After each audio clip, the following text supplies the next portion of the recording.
जो भी इस कहानी को अंत तक सुनेगा उसके ऊपर माता लक्ष्मी की कृपा हमेशा बनी रहेगी और उसे माता लक्ष्मी का प्रेम हमेशा मिलता रहेगा। एक बार माता लक्ष्मी ने माता पार्वती को अपना महल देखने के लिए बुलाया। माता पार्वती महल को देख रही थी। महल बहुत ही बड़ा और बहुत भव्य बना हुआ था। उसमें किसी भी प्रकार की कोई कमी नहीं थी। महल में हर तरफ जगमगाहट थी। तरह तरह के फूल, सुंदर बाग बगीचे थे।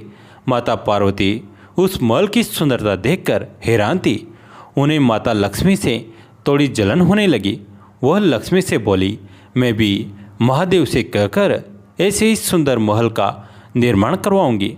तभी यह सुनकर माता लक्ष्मी ने उपवास किया कि भोलेनाथ तो गले में सांप लपेटे रहते हैं, बदन पर राख लपेटे रहते हैं, भांग पीते रहते हैं, बर्फ़ की चट्टानों पर घूमते रहते हैं, वो कहाँ से बनवा सकते हैं ऐसा महल।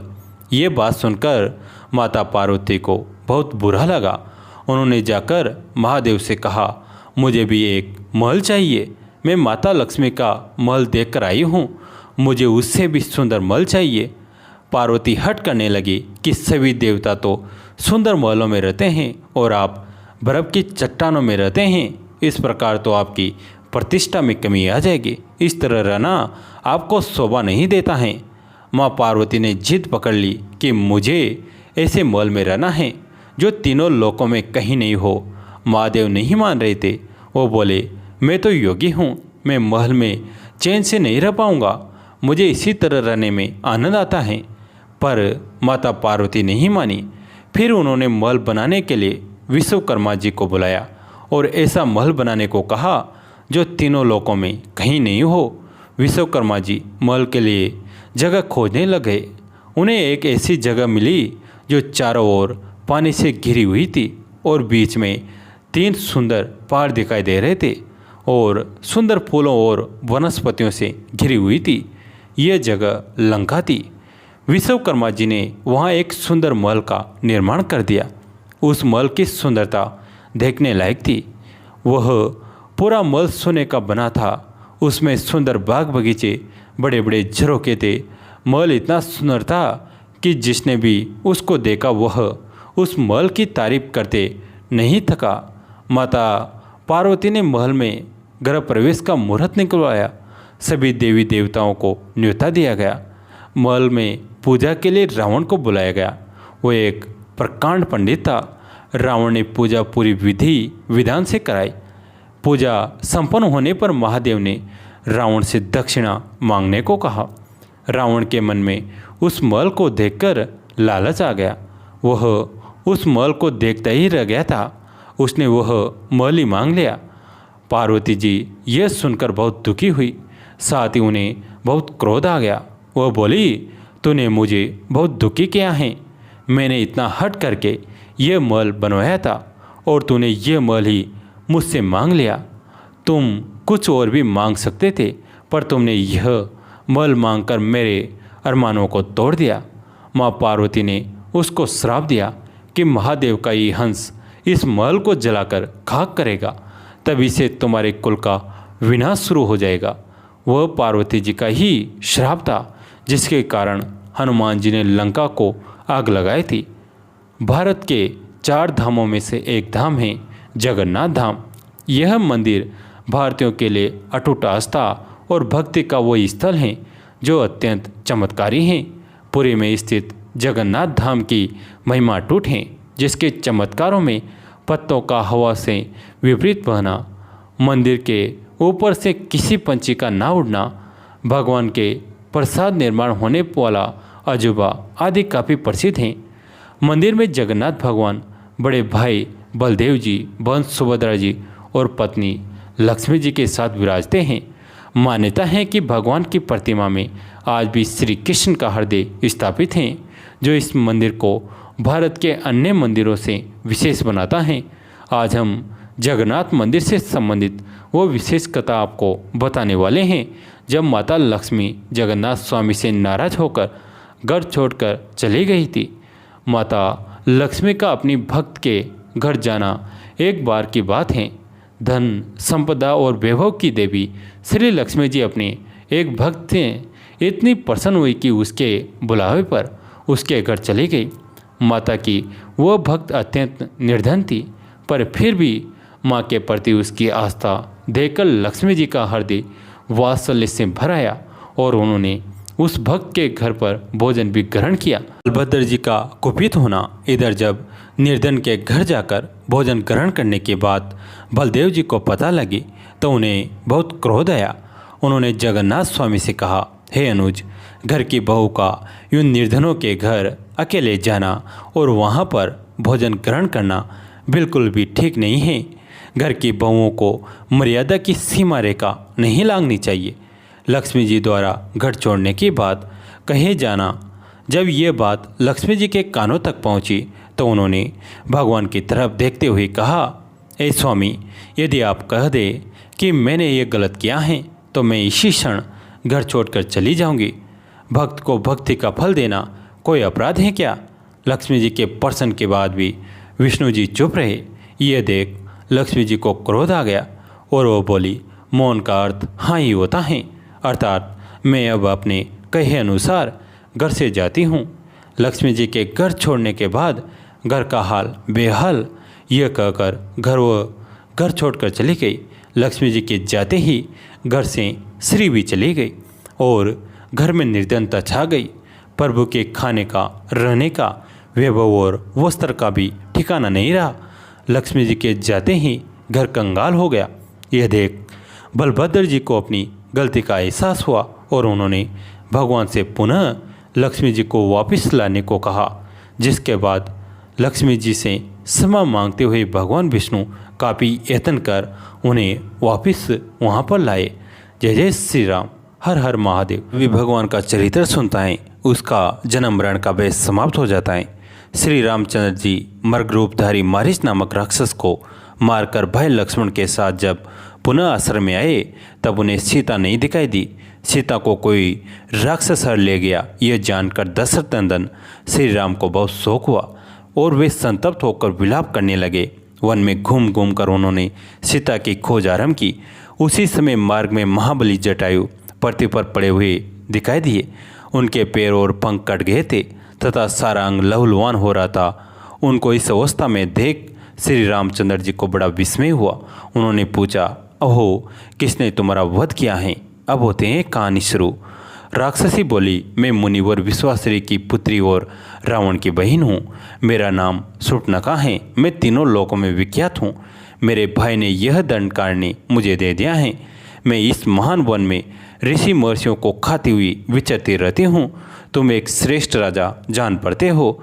तुम्हें देखकर मैं कामदेव के बाणों से पीड़ित हो रही हूँ और तुम्हारे साथ रमण करने के लिए यहाँ आई हूँ। नरश्रेष्ठ, तुम मेरे पति हो जाओ। मैं तुम्हारी इस सती सीता को अभी खा जाऊंगी। ऐसा कहकर वो राक्षसी सीता को खा जाने के लिए उद्यत हुई। यह देख श्री रामचंद्र जी ने तलवार उठाकर उसके नाक कान काट लिए। तब विकराल मुख वाली वह राक्षसी भयभीत हो रोती हुई शीघ्र ही खड़ नामक निशाचर के घर गई और वहाँ उसने श्री राम की सारी करतूत कह सुनाई। ये सुनकर खर कई हजार राक्षसों और दूषण तथा त्रिशिरा को साथ ले शत्रुसूदन श्री रामचंद्र जी से युद्ध करने के लिए आया, किंतु श्री राम ने उस भयानक वन में काल और अनंत के समान प्रणातकारी बाणों द्वारा उन विशालकाय राक्षसों का अनायासी संहार कर डाला। विषैले सांपों के समान थिके सैकों द्वारा उन्होंने युद्ध में खर, मिशिरा और महाबली दूषण को भी मार गिराया। इस प्रकार दंडकारण्य वासी समस्त राक्षसों का वध करके श्री रामचंद्र जी देवताओं द्वारा पूजित हुए और महर्षि भी उनकी स्तुति करने लगे। तत्पश्चात भगवान श्री राम सीता और लक्ष्मण के साथ दंडकारण्य में रहने लगे। शूर्पणखा से राक्षसों के मारे जाने का समाचार सुनकर रावण क्रोध से मूर्छित हो उठा और दुरात्मा मारीच को साथ लेकर जन्मस्थान में आया। पंचवटी में पहुंचकर 10 शीश रावण ने मारीच को मायामय मर्ग के रूप में राम के आश्रम में भेजा। वह राक्षस अपने पीछे आते हुए दोनों दशरथ कुमारों को आश्रम से दूर हटा ले गया। इसी बीच रावण ने अपने वध की इच्छा से श्री रामचंद्र जी की पत्नी सीता को हर लिया।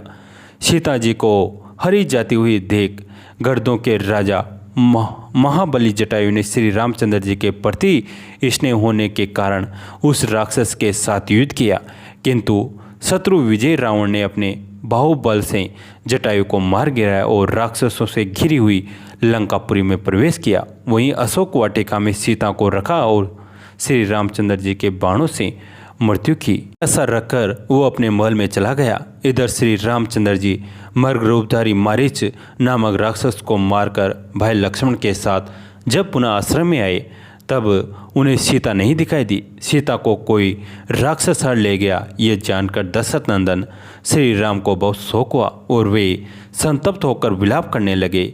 वन में घूम घूम कर उन्होंने सीता की खोज आरंभ की। उसी समय मार्ग में महाबली जटायु पृथ्वी पर पड़े दिखाई दिए। उनके पैर और पंख कट गए थे तथा सारा अंग लहूलुहान हो रहा था। उनको इस अवस्था में देख श्री रामचंद्र जी को बड़ा विस्मय हुआ। उन्होंने पूछा, अहो किसने तुम्हारा वध किया है? जटायु ने श्री रामचंद्र जी को देखकर धीरे धीरे कहा, रघुनंदन, आपकी पत्नी को महाबली रावण ने हर लिया है। उसी राक्षस के हाथ से मैं युद्ध में मारा गया हूँ।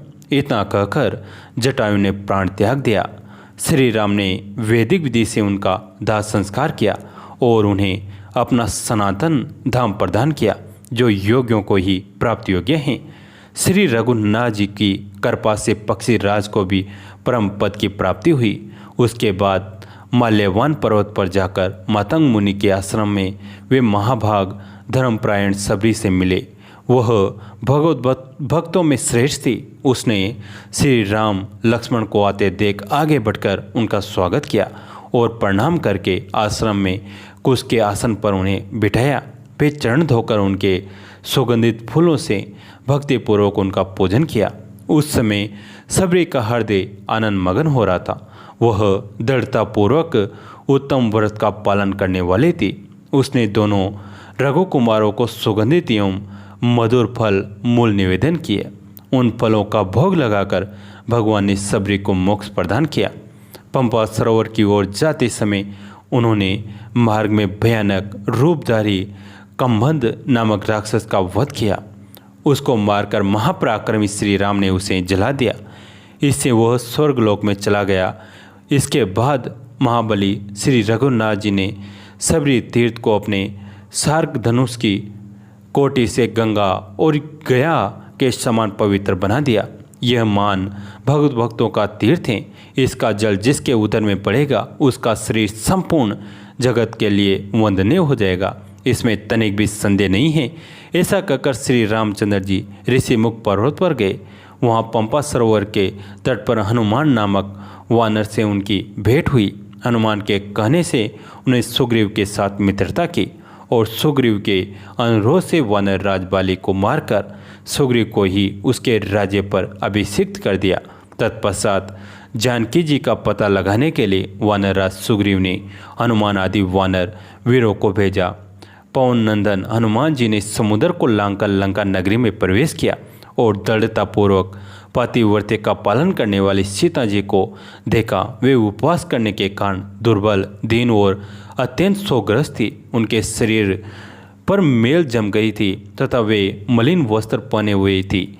उन्हें श्री रामचंद्र जी की दी हुई पहचानी देकर हनुमान जी ने उनसे भगवान का समाचार निवेदन किया। फिर विधेय राजकुमारी को भली भांति आश्वासन दे उन्होंने उस सुंदर उद्यान को नष्ट कर डाला। तदंतर दरवाजे का खंभा उखाड़कर उसे हनुमान जी ने वन की रक्षा करने वाले सेवकों, 5 सेनापतियों, 7 मंत्री कुमारों तथा रावण के एक पुत्र को मार डाला। इसके बाद रावण के दूसरे पुत्र मेघनाद के द्वारा वे स्वेच्छा से बंध गए।